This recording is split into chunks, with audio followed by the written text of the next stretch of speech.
Cris Collinsworth joins us. Cris, before we get to the important questions, have you heard Seton O'Connor's impersonation of Al Michaels? It's very specific. It doesn't last long. I can't wait. Okay, it started with Lamar Jackson, I think. That's when Seton first picked up on it. So, Seton, your Al Michaels impersonation. And there he goes. That's it. That's it. Hey, bravo. Well, the problem is he did it to Al, and then we think Al is now changing his delivery. We're in his head, and we feel terrible because one of the great announcers of all time, and I think he's thinking of my guy going, and there he goes. So we feel bad.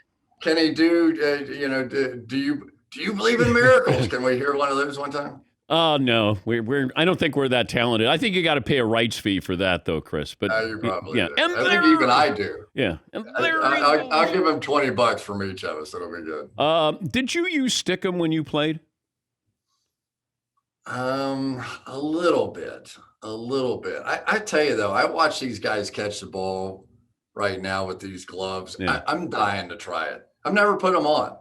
I mean, they look like flypaper. It looks like you could stick your hand out and just throw a ball and just have it stick. Have you tried them? I've never tried them. Yes, and there is that tackiness there, but it felt like Stickum. You couldn't miss a ball with Stickum, but it was legal there for a while. Was it legal when you were playing for the Bengals?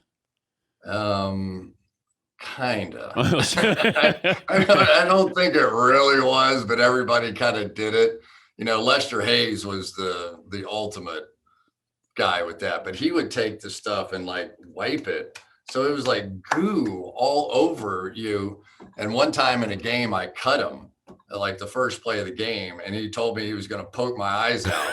And I kind of started laughing, not because I was afraid of having my eyes poked out, as I just didn't want that stickum. I'm like, come on, man, you can't put that stickum in my eye, but do something else to me here. Wait, he was going to poke you he said, I'm going to poke you in the eye if you do that again? No, he said, I'm going to poke your eyes. Yeah, basically, if you do it again. So I cut him, and he's sort of laying on top of me, and he's, you know how it goes. And he kind of says, I'm going to poke your eyes out if you do it again. And I just started laughing. I couldn't help myself. I was like, oh no, not that stick them in my eyes. No. Was there a defensive back though that made you nervous? There were some really good ones out there. Mike Haynes was a great player, right? He was, but as far as Mel Blount, maybe a little bit, because when I was first in the league and I'd come up to the line of scrimmage, and I was pretty quick back in the day. You and I, when we were athletes, we got a little quickness to us. But you get across from Mel Blount, and he's in that jam formation, and he's 6'4", and his arms are like 18 feet long, and it'd take you half an hour to run around him. He was a great player. He really was. But he never threatened to poke my eyes out, though. He just beat me to death all the time. Did you see Matt Prater last night? He brought smelling salts onto the field to kick a field goal? Really? Are you? That's performance enhancing, isn't it? Right before the snap, he takes 2 whiffs of a smelling salt. A lot of those guys do that, even on the boundary, and when they're out of bounds. I don't like that stuff. I've seen announcers do it. I don't know what it does. Is it just like wake you up? Is it just like? Yes. It gives you a jolt. It's a blast, and then you're like, oh, whoa. But I've never seen that before, where a kicker comes out and takes a couple of blasts, and then he kicks the field goal. I think I've probably done it a few times, but I was unconscious at the time. So I didn't know. I had no idea. This, Micah Parsons LT comparison. I'm hearing a little bit more, Cris, and I don't know. Is it fair to make that kind of leap? Probably not. LT was, he was a hammer. He was a big, strong guy that changed everything in protection. It used to be that they always sent the backs out to get the outside linebacker, and LT changed that. So we started putting Anthony Munoz. I like, forget that. We're not doing this traditional stuff, and put him out there. Micah Parsons, I would say, is faster and more athletic. And he doesn't even really play pass rusher as much. Like, if LT dropped into coverage, you were like, thank God, good. I'll take my chances with him back there. Where Micah Parsons really does do a lot in coverage. He was 35 yards down the field in that game the other day, almost had one picked off. So I think they're different guys, but I think, is the potential there to have the kind of career that he had? Yeah. I mean, he's pretty flashy.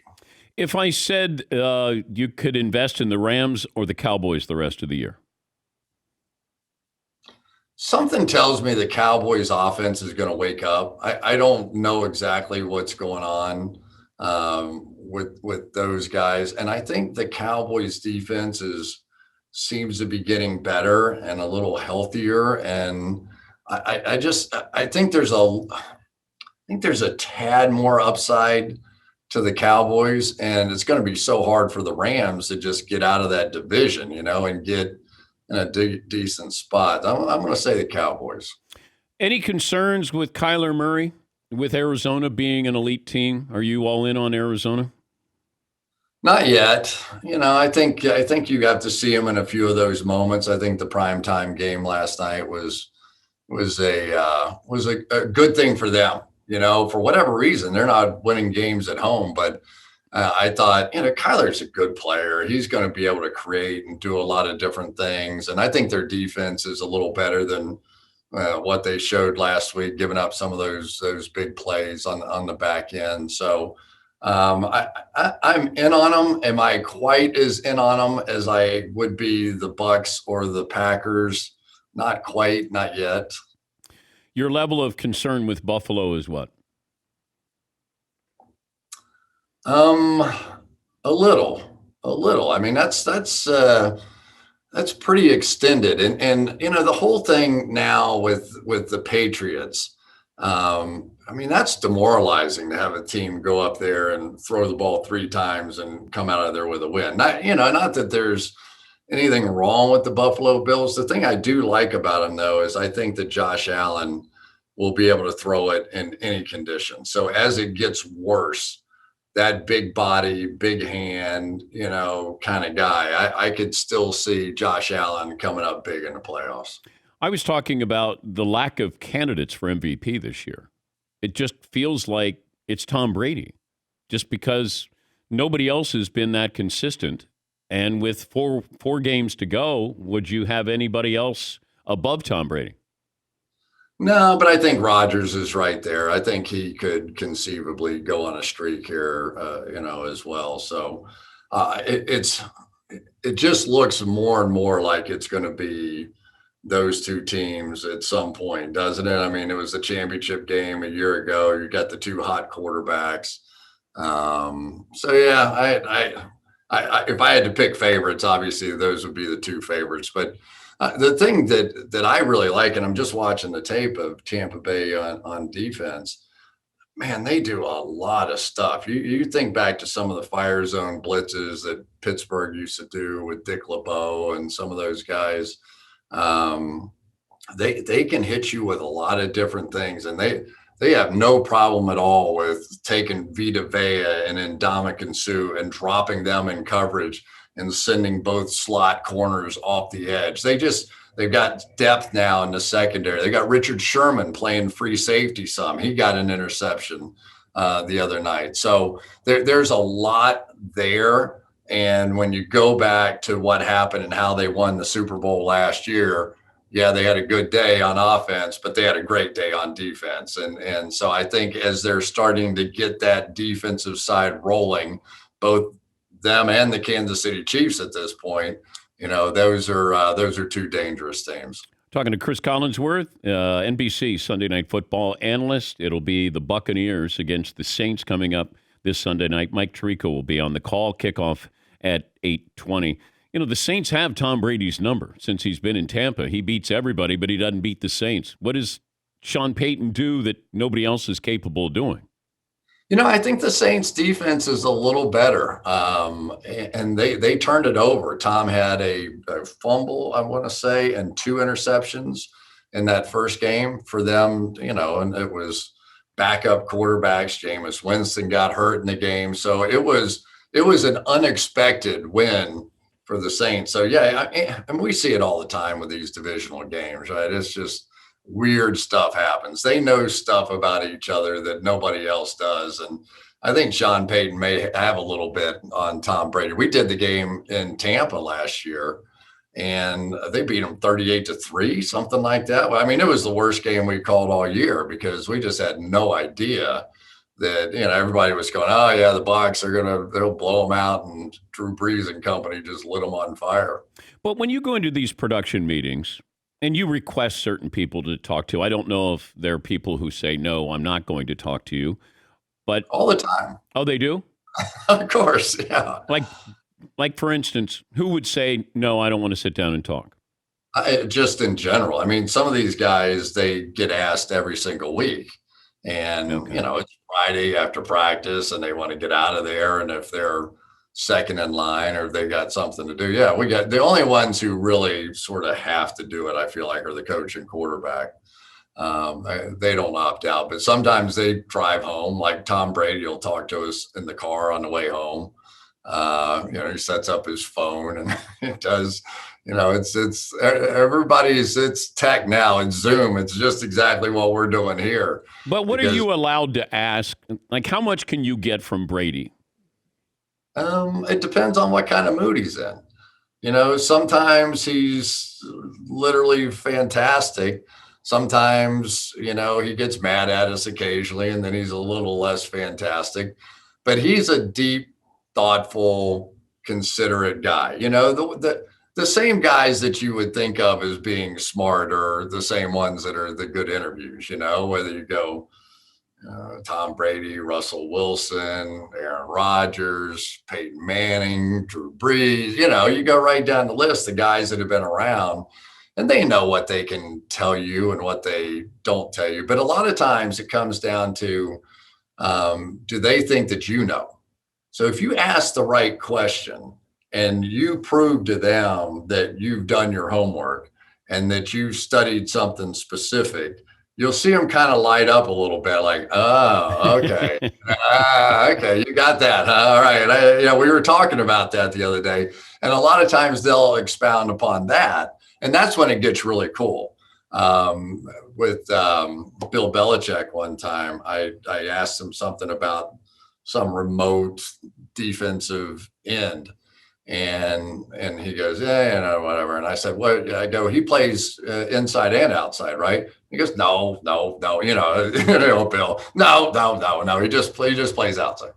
And so I go, okay. And so he goes on with the interview and goes 3 or 4 questions later. And he looked over at me and he went, he did play one snap inside. And I go, yeah. I said, but, I wasn't going to force my hand here. And he goes, yeah. And he goes, what do you want to know? And then he let me start asking some questions. And he answered legitimately because he knew that I had done enough detail work that he would now respond to some questions. And it's interesting, the give and take, because you do see they are unafraid to roll their eyes at you if they are unimpressed with the question. And we've had people walk out of the room. I mean, it's that different stuff.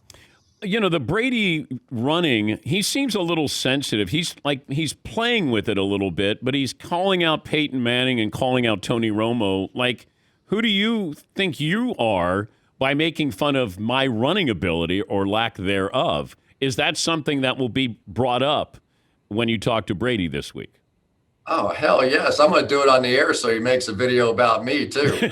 I gotta come up with my own shtick here. Oh, man, this is the least athletic throwing motion I've ever seen in I'll come up with something. I don't know what I'm going to do. But, yeah, Tom Brady do a video on me, heck yeah, man, bring it on. But why is he running? Bruce Arians was mad at him. Like, get your bleep on the ground. Did you watch it? I mean, yeah. In Brady, a lot, it was him. You kind of got the feeling he was the one that was kind of stirring it up out there. Got quarterback sneak, and then, there'd be a little push, a little shove. And, I'm like, he's either trying to send a message of some kind to this team, but he came out of there fired up. After the first one where they hit him, he came right back with that 13-yard run and went flying down the field. And maybe I'll go the other way. Maybe I'll just go, this is the greatest running quarterback we've seen since Michael Vick. And I'll get my own video. That'll be good. I got Bruce Arians coming up at the top of the hour. Give me like an inside question or jargon that I could use with Arians that would go, oh, okay. What do you want to know? And inside, you got to ask him about the heart palpitation thing he's got on his chest. Whatever that thing is, he's got some good answers for that. His whole thing. Okay. The Brady stuff will be brilliant. So what do I want you to ask him about? Just so he thinks I watched the all 22, that I've watched some film. Yeah, I haven't watched the offense yet. I've just been watching the defense so far. So that's even better. That's even better. That if something different. The pass protection. I think when you watch the Bucs right now, that Brady can stand and hold the ball about as long as I've ever seen in his career. I mean, he really looks like he has time back there to make it work, and that stinks. But the other part of it was the turnovers in the first game against the Saints. That was really unusual that they turned it over like that. I don't think he helped me there. I don't think he's going. I didn't help you much because I hadn't seen the tape. You want me to give you something on the defense? Well, you could have that. Ndamukong Suh and Vita Vea. They go back into coverage, and then you'll send the corners. Both slot blitzes coming out. Richard Sherman was in man coverage. He was. Hold on, I'm writing this down. Slot. Richard Sherman had Dawson Knox in man coverage across the field and got the pick. And so is he a safety now? Is he a corner? What is it? What do you see the future as here? Is this one of those Woodson kind of transitional shifts? You could be on this thing, man. Okay. You could get on that. All right. Okay. And if he doesn't like the question, I'm going to say, yeah, I shouldn't have listened to Collinsworth. So for it. Just totally under the bus. Absolutely. I've been living under the bus this week. Absolutely. Have fun on Sunday night. Great to talk to you again. My best to the family. Thank you, Chris. Thanks, Dan. See you, bud. That's Cris Collinsworth.